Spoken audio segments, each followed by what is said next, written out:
নমস্কাৰ, মই ভাস্কৰ জ্যোতি মৰাণ। মই এজন ক্ষুদ্ৰ চাহ খেতিয়ক। বৰ্তমান সময়ত ক্ষুদ্ৰ চাহ খেতিয়কসকলৰ অৱস্থা একেবাৰে শোচনীয় হৈ পৰিছে আৰু আৰ্থিকভাৱে একেবাৰে জুৰুলা হৈ পৰিছে। কিয়নো বৰ্তমান সময়ত কেঁচা চাহপাতৰ যি মূল্য একেবাৰে তললৈ নিম্নগামী হৈ যোৱা পৰিলক্ষিত হৈছে।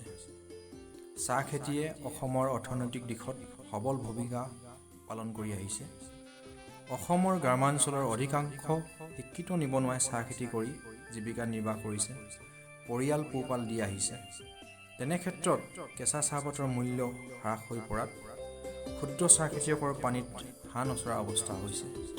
ইফালে দৈনিক শ্ৰমিকৰ মজুৰি বৃদ্ধি হৈ আহিছে, লগতে কীটনাশক দ্ৰব্য, ৰাসায়নিক দ্ৰব্যৰ মূল্য অভাৱনীয় হাৰত বৃদ্ধি হোৱা পৰিলক্ষিত হৈছে। সেই অনুপাতে কেঁচা চাহপাতৰ মূল্য বৃদ্ধি হোৱা নাই। কেঁচা চাহপাত ফেক্টৰীলৈ সৰবৰাহ কৰোঁতে যথেষ্ট লোকচানৰ সন্মুখীন হ'ব লগা হৈছে পেট্ৰল ডিজেলৰ দাম বৃদ্ধি হোৱাৰ বাবে। আমি যদি 10 বছৰ আগলৈ উভতি চাওঁ, সেই সময়তো প্ৰায় 16 টকা, 17 টকা, 18 টকা, 20 টকা চাহপাতৰ মূল্য আছিল। বৰ্তমান সময়তো সেই একেই মূল্য।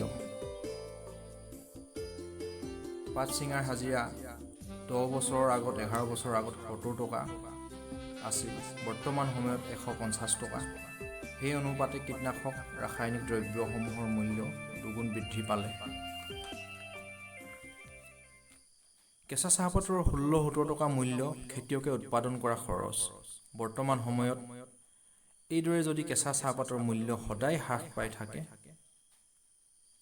এদিন নিশ্চয় ক্ষুদ্ৰ চাহ খেতিয়কসকলে পেটত গামোচা বান্ধিবলৈ বাধ্য হ'ব, নতুবা আত্মহত্যা কৰিবলৈ বাধ্য হ'ব যেন লাগে, য'ত নেকি জীয়াই থকাৰ সম্বলেই হেৰুৱাৰ পথত।